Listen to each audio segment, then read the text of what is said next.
Bienvenue dans ce nouvel épisode de la construction de 2 gîtes à Marcoux près de Digne-les-Bains. Alors aujourd'hui, on va passer à la construction de l'escalier.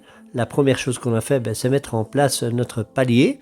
On a bien évidemment vérifié les différentes hauteurs pour être sûr qu'on ait un escalier confortable avec la fameuse loi de Blondel. Donc la première chose qu'on a mis en place, c'est nos limons. Une fois que les limons étaient mis en place, on a fait un gabarit test et en fait, on va aller défoncer les limons avec tout simplement une petite défonceuse. Et l'idée, c'est que les poutres de bois vont s'encastrer dans les limons. De cette manière-là, on a une première solidité et la deuxième solidité sera donnée évidemment par les vis de maintien. Donc tout le poids ou toute la résistance n'est pas que sur les vis, il est aussi dans le fait que ce soit serti à l'intérieur. Alors les courageux, avec ici la chaleur du mois d'août, on travaille un peu à l'extérieur. Donc autant profiter un tout petit peu du soleil.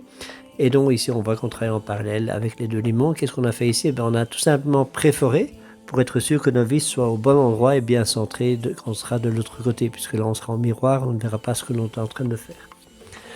Donc je vous rappelle pendant le temps qu'on assemble ici la formule de Blondel. Donc c'est 2 hauteurs plus un giron égale la hauteur de 63 qui est notre point de référence idéal. Quand je parle de hauteur de marche, on parle bien de la hauteur de la marche et du nez de la marche, donc le global. Généralement, la formule de Blondel dit qu'aux alentours de 17,5 cm serait une hauteur idéale. Donc, si on en prend 2, ça nous fait 35 cm. Et le giron, donc c'est l'intérieur ou la largeur de l'intérieur de la marche, la profondeur plutôt. Et là, on dit que c'est 28 l'idéal, donc 35 plus 28, ça fait bien nos fameux 63.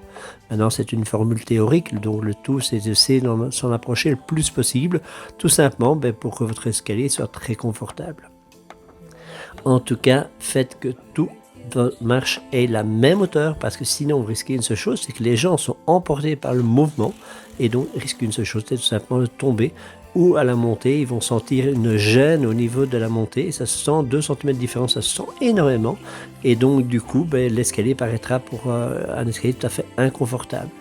Or, monter et descendre l'escalier, on le fait quand même plusieurs fois sur la journée, donc je vous le conseille en tout cas de bien faire le moment de préparation dans votre formule et d'adapter effectivement, quand vous avez prévu votre hauteur de trémie ou des choses ainsi, que faire en fonction de la bonne hauteur par rapport à cette fameuse formule de Blondel.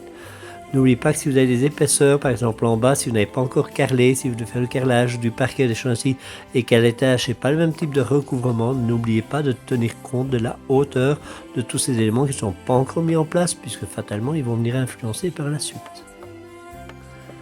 Donc pendant ce temps-là, les hommes, ils ont presque fini le travail, donc puisqu'il y avait déjà un trou qui était visible de l'autre côté qu'on avait foré, donc maintenant, il suffit dans les trous préforés de mettre les vis dedans.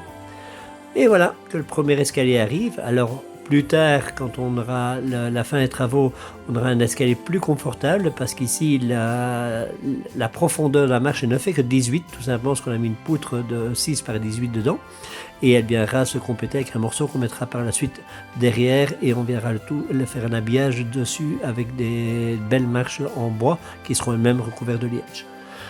Mais l'idée, c'était surtout que pour l'instant, pour faire tous les travaux à l'étage, on avait assez de monter tout le temps avec l'échelle, donc on a tendance à dire on va déjà monter l'escalier de meunier et on viendra le finir un peu plus tard. Mais je vous assure que monter sur un escalier ou monter sur une échelle ou une escabelle, c'est pas du tout le même travail.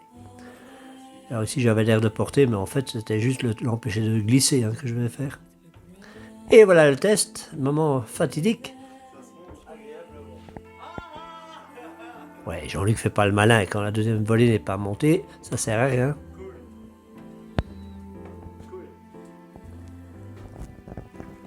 Donc j'avais un tout petit peu anticipé, donc maintenant voilà la deuxième volée qui arrive. Vous allez voir que les 2 limons ne sont pas égaux, il y en a un qui va mourir sur l'extrémité du palier, tandis que de l'autre côté, il va aller mourir sur un support de chandelle qu'on avait monté au départ, qui sert en même temps de cale et en même temps de renfort de tout.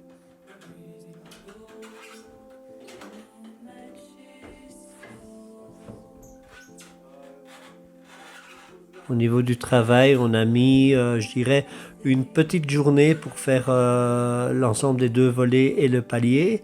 ainsi que la fermeture latérale de la cage d'escalier qu'on va voir après. Donc c'est quand même assez rapide. Et je vous invite tout simplement, si vous aimez la vidéo, vous avez des questions, n'hésitez pas à laisser un petit commentaire en dessous, à poser vos questions et on reviendra les tout prochains jours pour vous y répondre tout simplement. Donc, dernier travail qui nous restera, c'est bien vérifier évidemment les éclairages et puis commencer à habiller les côtés de l'escalier pour séparer la chambre de la cage d'escalier. Et en tant qu'à faire, autant récupérer le bas de l'escalier. D'un côté, on a été dans la salle de bain, on a été mettre la machine à laver et de l'autre côté, on va remettre une armoire. Cet épisode vous aura plu. Si tel est le cas, laissez un petit commentaire en bas. Si vous avez des questions, n'hésitez pas aussi à les laisser. On vous répondra très bientôt. Et je vous dis à bientôt sur un autre épisode. Et d'ici là, faites un tour sur notre site jebâtirmaison.com.